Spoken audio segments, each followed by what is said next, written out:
Assalamualaikum warahmatullahi wabarakatuh. Kami dari kelompok 4 atau dari kelompok piket Kamis. Kali ini kami akan membahas tentang teknik pengecoran logam, yaitu teknik pengecoran logam bagaimana cara membuat koin. Nah, apa sih teknik pengecoran itu? Teknik pengecoran adalah suatu ilmu yang mempelajari tentang suatu proses transformasi atau konveksi dari material atau bahan baku, baik logam maupun non-logam menjadi suatu produk setengah jadi ataupun produk yang lebih jadi. Oke, jadi di sini ada proses pengecoran logam. Apa itu proses pengecoran logam? Proses pengecoran logam adalah proses menuangkan logam cair ke dalam cetakan, pola atau mold yang akan menghasilkan produk coran setelah dingin dan mengeras di dalam cetakan yang kemudian dilakukan pembongkaran cetakan. Berikut adalah beberapa bahan logam, yaitu ada aluminium, tembaga, kuningan, seng atau zinc. Bahan lilin. Bahan lilin ada dua, yaitu satu lilin dan yang kedua bedak atau tepung. Bahan finishing atau poles yaitu 1 cairan poles, 2 nefridul brush, 3 clear.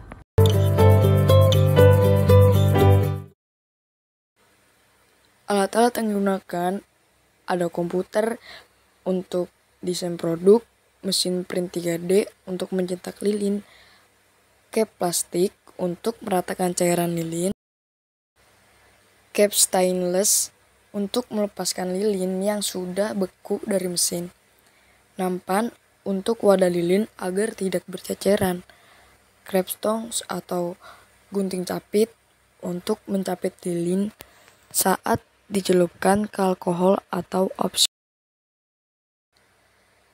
Kikir segi 4 untuk mengikir bagian yang kurang rata, cetakan pasir untuk cetakan pengecoran produk, koi grafit untuk wadah peleburan,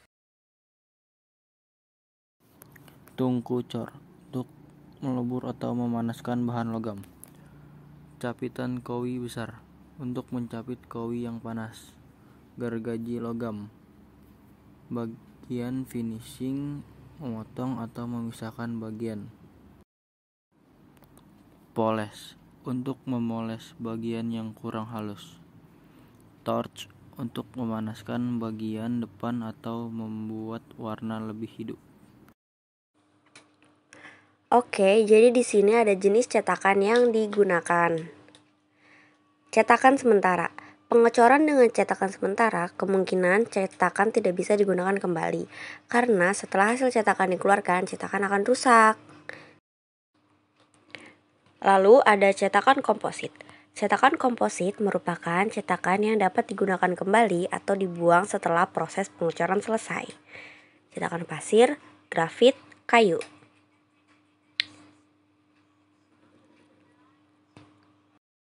Setelah cetakan sementara dan cetakan komposit, lalu ada cetakan permanen.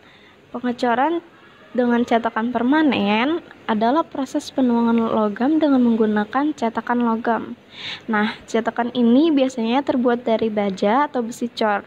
Rongga cetakan memiliki sistem gating. Contohnya itu cetakan yang terbuat dari logam. Metode casting atau langkah-langkah. Yang pertama, dengan cetakan pasir. Nah, teknik awal pengecoran itu adalah membuat pola atau replika lilin.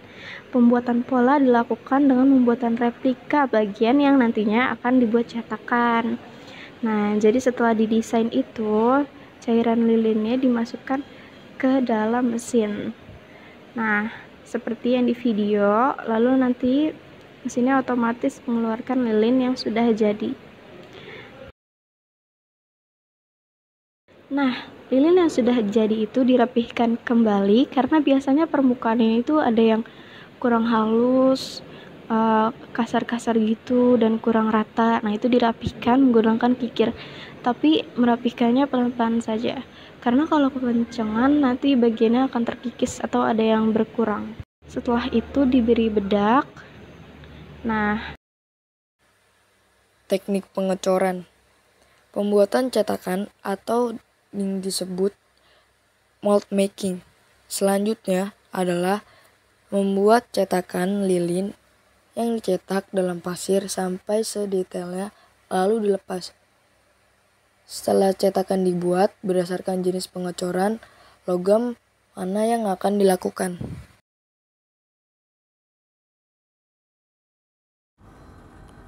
Peleburan dan penuangan logam. Bahan baku akan dilebur dalam suhu tertentu hingga menjadi bentuk cair.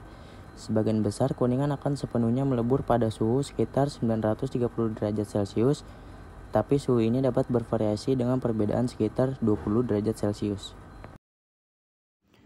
5. Post processing atau finishing.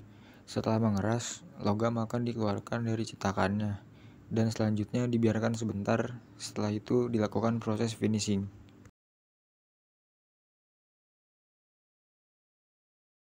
Kekurangan menggunakan cetakan pasir yaitu 1. Kekuatan mekanis produk rendah.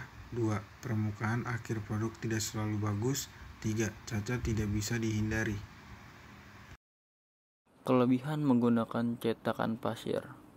Yang pertama, desain fleksibel. Yang kedua, mampu membuat bentuk kompleks. Yang ketiga, pilihan logam yang dapat dicor banyak. sekian dari kelompok kami. Bila ada salah kata, kalimat, atau penulisan, mohon dimaafkan dan dimaklumi. Bila ada pertanyaan, kami akan menjawabnya sebaik mungkin. Silakan bertanya ya guys.